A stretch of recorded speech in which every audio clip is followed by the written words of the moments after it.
Hello everyone, welcome back to my YouTube channel friends. आज के video में आप सभी का स्वागत है। और आज के वीडियो में हम लोग अपना एनसीईआरटी का क्लास 6 का चैप्टर नंबर 6 ही डिस्कस करेंगे, जो कि हमारा लास्ट चैप्टर है और इसका टाइटल हमारा है हमारा देश भारत। इसका पार्ट 1 मैं ऑलरेडी अपलोड कर चुकी हूँ। आज पार्ट 2 में इसको कंप्लीट कर लेंगे हम लोग।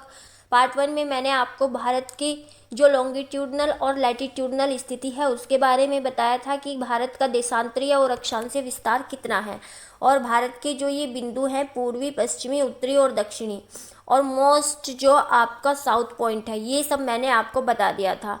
एनसीईआरटी में ये सब कुछ जो है एग्जैक्ट जो डेटा है वो नहीं दिया गया है, बस एक मोटा मोटा सा, ताकि बच्चों को याद रहे कि भारत की लंबाई कितनी है, चौड़ाई कितनी है, क्षेत्रफल कितना है, ये दिया गया है।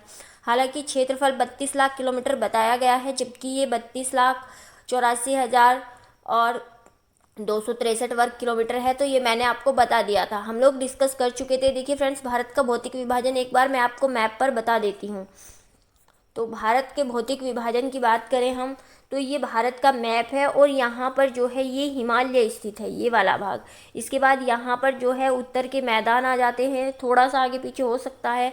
यहाँ पर जो है भारत में अरावली पर्वतमाला आ जाती है, और ये भारत के जो प्रायद्वीपीय पठार है इसका भाग है। ये सारा भारत का प्रायद्वीपीय पठार आ जाता है। यहाँ पर आपका पश्चिमी तट, यहाँ पर पूर्वी तट, और ये यहाँ पर जो है इसके बाद नीचे आ जाता है आपका लक्षद्वीप, और यहाँ पर जो है अंडमान एवं निकोबार। तो ये भारत का जो है आपका भौतिक विभाजन है। इसी तरह से जो ये पूर्वी और पश्चिमी जो आपके घाट हैं, ये पूर्वी घाट है, ये पश्चिमी घाट है, इनमें भी जो है पर्वत श्रेणियाँ पाई जाती हैं जिनके नाम अलग अलग हैं। तो चलिए अब हम अपना इसके नेक्स्ट का भाग डिस्कस करते हैं। कल मैंने आपको प्रायद्वीप तक बता दिया था, आज हमने डिस्कस करनी है सबसे पहले प्रायद्वीपीय पठार की विशेषताएं। तो प्रायद्वीपीय पठार कहाँ पर है, मैंने आपको बताया कि ये जो भारत का मैप है, यहाँ पर ये प्रायद्वीपीय पठार है, और इसके इधर पश्चिमी घाट और इधर पूर्वी घाट, और इसी प्रायद्वीपीय पठार में आपके अरावली पर्वतमाला भी शामिल है। अरावली पर्वतमाला विश्व की सबसे पुरानी पर्वतमाला है, और जो हमारा दिल्ली है इसी की रायसीना पहाड़ियों पर स्थित है। अब यह एक अवशिष्ट पर्वत के रूप में जो है उपस्थित है। प्रायद्वीपीय पठार, यह धरातल काफ़ी ऊंचा, आकार कैसा है इसका, त्रिभुजाकार, इसका आकार त्रिभुजाकार और धरातल काफ़ी ऊंचा है। इसमें बहुत सी पर्वत श्रृंखलाएं और घाटियां स्थित है। बहुत सी पर्वत श्रृंखलाएं कौन कौन सी, अरावली, विंध्याचल, सतपुड़ा, और ये भी अलग अलग भागों में बटी हुई है। इसके उत्तर पश्चिम में देखिए फ्रेंड्स, मैंने आपको मैप देखना इतनी बार बता दिया है कि आप लोग आसानी से बता सकते हैं कि उत्तर पश्चिम कहाँ है। हमेशा एक पैलेस का निशान बनाइए, और आपके राइट हैंड साइड ईस्ट होता है, लेफ्ट हैंड साइड वेस्ट होता है, आपके सिर की तरफ नॉर्थ होता है, और आपके फीट की तरफ साउथ होता है। तो ये हो गया आपका मैप देखना। और यहाँ पर ये प्रायद्वीपीय पठार है आपका, तो इसके उत्तर पश्चिम में देखिए, ये उत्तर है और ये पश्चिम है, तो यहाँ पर आपके अरावलिया पर्वत उपस्थित हैं। ये आपको ऐसे पता होना चाहिए। और ये विश्व की सबसे प्राचीनतम पर्वतमाला है, और इसमें जो है रायसीना की पहाड़ियाँ हैं, और रायसीना की पहाड़ियों पर ही हमारा जो दिल्ली है वो उपस्थित है। इसके बाद हमारा आ जाता है विंध्या और सतपुड़ा की श्रृंखलाएं। तो जो विंध्या और सतपुड़ा की श्रृंखलाएं हैं, ये भी जो है अलग अलग भागों में बटी हुई हैं। अच्छा फ्रेंड्स, एक चीज़ और मैं आपको बता दूं, जो ये अरावली पर्वतमाला है इसके इधर हमारा रेगिस्तानीय भाग है, क्योंकि यहाँ पर जो है मानसून नहीं पहुँच पाता है, जबकि इसके इधर जो है वर्षा होती है। अब हम बात कर रहे थे विंध्या और सतपुड़ा की श्रृंखलाओं की। तो जो विंध्याचल पर्वत है ये मध्य भारत में स्थित है, और ये एक ब्लॉक माउंटेन है, और यह जो है जल विभाजक का कार्य भी करता है। इसके उत्तर में गंगा नदी, और इसके दक्षिण में देखिए यहाँ पर मान लीजिए आपका ये आपका विंध्याचल पहाड़ियाँ हैं। तो यहाँ पर जो है यहाँ पर गंगा नदी है, और यहाँ से जितनी भी नदियाँ जाके मिलती हैं गंगा में वो ऐसे मिल जाती हैं, और कुछ नदियाँ इधर आ जाती हैं इसके पर्वत की, और यहाँ नर्मदा नदी है जो कि अरब सागर में गिरती है। तो इसीलिए यह जल विभाजक का कार्य करता है। और इसकी सबसे ऊंची चोटी सद्भावना, देखिए ये आपको नहीं पता होगा, हालांकि इसकी ऊंचाई बहुत ज़्यादा नहीं है, 752 मीटर के लगभग मध्य प्रदेश में ये स्थित है। लेकिन विंध्याचल पर्वत की सबसे ऊंची चोटी सद्भावना चोटी है। अब यहाँ ही पर दिया हुआ है आपका सतपुड़ा की श्रृंखला है। फ्रेंड्स, ये सब कुछ एनसीईआरटी में नहीं दिया हुआ है, मैं अपनी तरफ से आपको ये एक्स्ट्रा फैक्ट डिस्कस कर रही हूँ। तो सतपुड़ा की पहाड़ियाँ यहाँ पर हैं। देखिए, ये पहले विंध्याचल है, उसके बाद यहाँ पे सतपुड़ा है। और यहाँ जो सतपुड़ा की पहाड़ियाँ हैं, इसके भी 3 भाग हैं, एक राजपीपला, दूसरा महादेव और तीसरा मैकाले। और मैकाले जो है ये मध्य प्रदेश में और छत्तीसगढ़ में उपस्थित है। इसके अलावा जो आपकी महादेव की पहाड़ियाँ हैं, ये आपकी मध्य प्रदेश में है। और यहाँ पर जो है एक पंचमढ़ी नाम का हिल स्टेशन भी है। और अगर मैं बात करूँ सतपुड़ा की पहाड़ियों की, तो इनके उत्तर में जो है नर्मदा नदी है और इसके दक्षिण में ताप्ती नदी है। और ये दोनों जो हैं नदियाँ मिलकर एस्चुरी का निर्माण करती हैं। और ये कहाँ गिरती हैं? ये अरब सागर में गिरती हैं। इन डिटेल इनके बारे में अपकमिंग जो क्लास की ज्योग्राफी है उसमें आएगा। अब हम बात करें कि पश्चिम की तरफ बहने वाली नदियाँ जो अरब सागर में गिरती हैं, तो मैंने आपको अभी बताया कि ये नदियाँ जो हैं अरब सागर में गिरती हैं। तो सबसे पहले नर्मदा आती है, फिर ताप्ती, फिर माही और फिर साबरमती। माही नदी के बारे में एक इम्पोर्टेंट फैक्ट है कि यह कर्क रेखा को 2 बार काटती है। इससे पहले हमने एक नदी पढ़ी थी जो कि विषुवत रेखा को 2 बार काटती है, उसका नाम आप लोग कमेंट करके मुझे कमेंट सेक्शन में बताएंगे। इसके बाद अब हम देख लेते हैं प्रायद्वीपीय भारत के ही पश्चिमी और पूर्वी घाट के विषय में, क्योंकि मैंने आपको बताया कि ये त्रिभुजाकार प्रायद्वीपीय पठार है और इसके इधर पश्चिम में पश्चिमी घाट और इसके पूर्व में पूर्वी घाट है। तो पश्चिमी घाट का अन्य नाम जो है वो सह्याद्री भी कहलाता है। और यहाँ पर 16 घास के मैदान पाए जाते हैं और इसका विस्तार जो है समान रूप से होता है। इसके पूर्व में वृष्टि छाया प्रदेश स्थित है। वृष्टि छाया प्रदेश का क्या मतलब होता है? जैसे ये है, ये आपका पश्चिमी घाट है इधर, और यहाँ पर ये जो पहाड़ियाँ हैं इनके कारण ये, और ये भाग कुछ ऊंचा भी है, तो इसकी ऊंचाई के कारण जो इधर का भाग है वो जो है वर्षा प्राप्त नहीं कर पाता है, क्योंकि मानसून जैसे इधर से जाते हैं तो यहाँ पर टकराकर वो यहीं वर्षा कर देते हैं, और जिस कारण से यहाँ पर मानसून नहीं पहुँच पाते। तो इसी वजह से इस प्रदेश को वृष्टि छाया प्रदेश कहा जाता है। इसके पश्चिम में सक्रिय तटीय मैदान स्थित है। देखिए फ्रेंड्स, इसके पश्चिम में, अब हमें पश्चिमी घाट का भी पश्चिम भाग देखना है।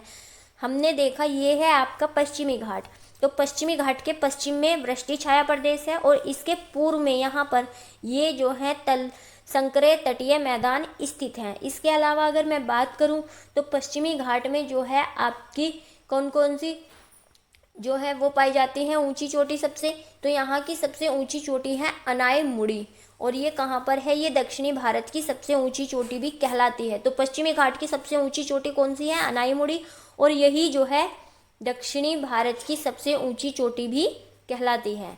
अब हम बात करेंगे पूर्वी घाट की।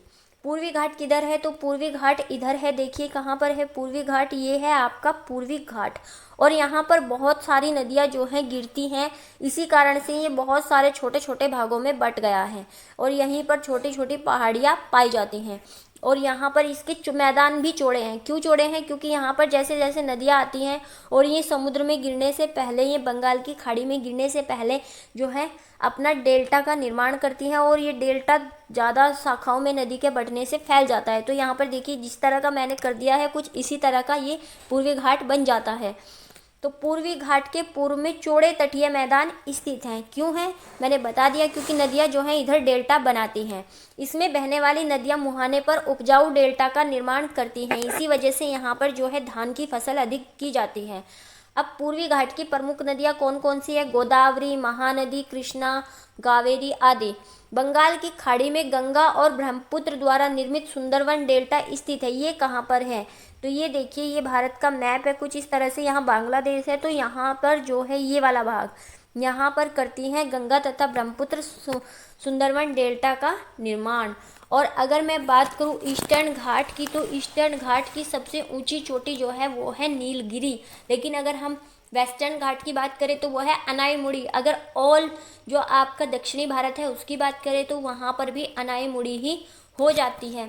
अच्छा, ये जो पूर्वी घाट है ये नदियाँ बहने से बहुत सारे छोटे छोटे भागों में बट गया है। तो यहाँ पर कुछ पहाड़ियाँ मैं आपको बता देती हूँ। तो तमिलनाडु में 3 मुख्य पहाड़ियाँ हैं। पालनी की पहाड़ियाँ, जवादी की पहाड़ियाँ और शिवराय की पहाड़ियाँ। इसी तरह यहाँ पर आंध्र प्रदेश है, आंध्र प्रदेश में भी 2 पहाड़ियाँ हैं, नल्लामल्ला पहाड़ियाँ और पालकोंडा पहाड़ियाँ और वेलिकोंडा पहाड़ियाँ, ये भी 3 हैं यहाँ पर। इसके बाद यहाँ आ जाता है उड़ीसा, और उड़ीसा का तट भी उत्तरी सरकार कहलाता है और यहाँ पर पहाड़ियाँ भी उत्तरी सरकार ही हैं। देखिए फ्रेंड्स, अगर हम इस चैप्टर से इतर जाएं तो भारत के बारे में बहुत सारे फैक्ट्स हैं जो इसके भौतिक विभाजन से ही बनते हैं और बहुत डीपली नहीं है, वो बहुत मोटे मोटे से हैं कि इसके तटीय भागों को कहा क्या जाता है, जैसे यहाँ पर आपका कौन सा तट है, यहाँ पर कौन सा, तो इसके बारे में एक वीडियो मैं अलग से बनाऊंगी। यहाँ पर मैंने केवल एनसीईआरटी की समरी को ही शामिल किया हुआ है। अब हम भारत के द्वीप समूह देख लेते हैं। तो भारत के पास 2 द्वीप समूह हैं, एक लक्षद्वीप और दूसरा आपका अंडमान एवं निकोबार। सबसे पहले हम लक्षद्वीप समूह की बात करेंगे तो इसकी राजधानी है कवारती और ये अरब सागर में स्थित है और ये केरल से कुछ दूर, केरल क्या है, केरल भारत का मसाला राज्य है, केरल से कुछ दूर स्थित परवाल द्वीप समूह है। परवाल द्वीप समूह क्या होते हैं, कोरल द्वीप के बारे में मैं आपको पहले भी बता चुकी हूँ कि कोरल जो है ऑस्ट्रेलिया के पूर्वी भाग में बहुत सारी कोरल की जो है एक पट्टी पाई जाती है और भारत के किधर है, भारत के पश्चिमी भाग में। तो ये भारत के पश्चिम में परवाल द्वीप स्थित है। अब परवाल क्या होते हैं, तो परवाल होते हैं छोटे समुद्री जंतुओं के कंकाल जिन्हें पॉलिप कहा जाता है और जीवित पॉलिप मरने पर जो कंकाल बचते हैं वो एक दूसरे के ऊपर उपस्थित होते जाते हैं और जब ये कंकाल एक दूसरे के उपस्थित एकत्रित होते जाते हैं तो इन कंकालों की वृद्धि से ये ऊंचे होते जाते हैं और समुद्री सतह से बाहर निकल जाते हैं और परवाल द्वीपों का निर्माण करते हैं। तो ये आपको परवाल द्वीप के बारे में भी पता चल गया। परवाल द्वीप से बहुत सारे क्वेश्चन प्रीवियस ईयर में बने हुए हैं। अब अंडमान और निकोबार को देख लेते हैं। भारत के दक्षिण पूर्व में, अब फिर से दक्षिण पूर्व की बात आई है तो ये होता है हमारा दक्षिण पूर्व और यहाँ पर जो है अंडमान और निकोबार स्थित है और अंडमान निकोबार का ही एक भाग है ग्रेट निकोबार, जहाँ पर भारत का साउदर्न मोस्ट पॉइंट है जो कि आपका 6 डिग्री 4 मिनट पर है और जिसको आप इंदिरा पॉइंट, पिगमिलियन पॉइंट और पार्सन्स पॉइंट कहते हैं। अब ये कहाँ पर है, ये बंगाल की खाड़ी में स्थित है और 2004 में आई सुनामी से, अब यहाँ पर सुनामी का नाम आया है तो आपको सुनामी भी जानना है। सुनामी से दक्षिणतम बिंदु है जो भारत का जो साउदर्न मोस्ट पॉइंट है वो इंदिरा पॉइंट है, वो डूब चुका है। और अगर भारत की मुख्य भूमि पर है आपका 8 डिग्री 4 मिनट पर, ये कौन सा है, ये है कन्याकुमारी। अब हम सुनामी की बात करते हैं तो सुनामी एक विशाल सागरीय तरंग है जो समुद्र तल पर भूकंप के कारण उत्पन्न होती है। अब ऐसा नहीं है कि केवल पृथ्वी के स्थलीय भाग पर ही जो है भूकंप आता है, बल्कि समुद्र की तलहटी में भी भूकंप आता है और इसी कारण से जो तरंग उत्पन्न होती है वो होती है सुनामी और ये तटीय क्षेत्रों पर आकर अत्यधिक विनाश करती है। अब हम इस चैप्टर के प्रीवियस ईयर क्वेश्चन इसी वीडियो में देख लेते हैं और इसी के साथ क्लास 6 की एनसीईआरटी कंप्लीट हो जाएगी। क्वेश्चन नंबर 1 है लक्षद्वीप द्वीप समूह कहाँ स्थित है और ये 2014 में 2 सितंबर को पूछा गया क्वेश्चन है। तो मैंने आपको बताया कि भारत के पश्चिमी घाट की तरफ जो है यहाँ पर अरब सागर में लक्षद्वीप और बंगाल की खाड़ी में आपका अंडमान और निकोबार स्थित है। तो ये स्थित है आपका अरब सागर में, ऑप्शन नंबर सी।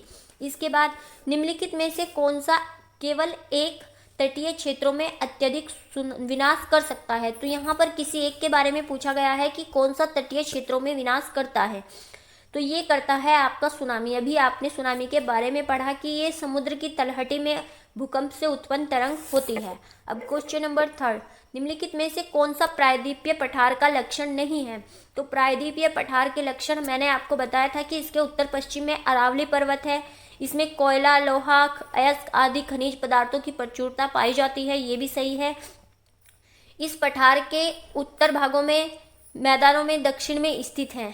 यह है, एक मिनट फ्रेंड्स, देखिए ठीक से पढ़ते हैं इस ऑप्शन को। यह उत्तरी मैदानों के दक्षिण में स्थित है। यहीं पर आपको दिशाओं वाला कॉन्सेप्ट जो है वो कंफ्यूज करता है, तो ये कथन आपका सही है। देखिए यहाँ पर आपके जो ये उत्तरी मैदान है और इनके दक्षिण में प्रायद्वीपीय पठार स्थित है, ये सही है। क्योंकि इसमें ऑप्शन नंबर सी मैंने इसलिए छोड़ दिया है क्योंकि ये आपका रॉन्ग है और जो रॉन्ग है वही सही है, क्योंकि आपसे पूछा ही ये गया है कि कौन सा इनमें से गलत है। तो इस पठार पर पश्चिम की ओर बहने वाली नदियाँ महानदी और कृष्णा नदी मौजूद है। नहीं, पश्चिम की ओर बहने वाली नदियाँ हैं नर्मदी और ताप्ती, तो नर्मदा और ताप्ती पश्चिम की ओर बहती है, इसी वजह से ये स्टेटमेंट रॉन्ग हो जाता है। इसके अलावा पश्चिम की ओर कौन कौन सी नदी बहती है, माही और साबरमती भी पश्चिम की ओर बहती है और माही कर्क रेखा को 2 बार काटती है और विषुवत रेखा को काटने वाली नदी 2 बार, वो आप कमेंट सेक्शन में बताएंगे। अब लास्ट क्वेश्चन आ जाता है, क्वेश्चन नंबर 4। निम्नलिखित में से कौन सी नदियाँ सुंदरवन डेल्टा का निर्माण करती हैं? तो हमने पढ़ा था ये कि जो आपकी गंगा और ब्रह्मपुत्र नदी है वो सुंदरवन डेल्टा का निर्माण करती है, और सुंदरवन डेल्टा में जो है मैंग्रोव वन पाए जाते हैं। ये एक्स्ट्रा फैक्ट के रूप में याद रखेंगे। हालांकि अपकमिंग वीडियोस में इनसे आपको डिटेल में क्वेश्चंस और डिटेल इनकी मिल जाएगी। तो ऑप्शन नंबर डी इसका सही होगा। इसी के साथ फ्रेंड्स हमारी क्लास 6 की एनसीईआरटी कंप्लीट होती है, और क्लास 6 की एनसीईआरटी में 6 ही चैप्टर हैं जिनको कि हमने इन डिटेल डिस्कस कर लिया है, और उनसे जितने भी प्रीवियस ईयर में शीटेट पेपर 2 में क्वेश्चन आए हैं लगभग ज़्यादा से ज़्यादा क्वेश्चन मैंने करवा दिए हैं। इसके बाद अगर आप लोग प्रीवियस ईयर सॉल्व करेंगे तो जितने भी क्वेश्चन आपको क्लास 6 की एनसीईआरटी से मिलेंगे वो आप इजीली सॉल्व कर पाएंगे। इसी के साथ हम कल से क्लास 6 की पॉलिटी स्टार्ट करेंगे, और इसका कंप्लीट पीडीएफ आपको मेरे टेलीग्राम चैनल वानी कॉन्सेप्ट क्लासेस पे मिल जाएगा। आप लोग चैनल को सर्च करके ज्वाइन कर सकते हैं। Thanks for watching.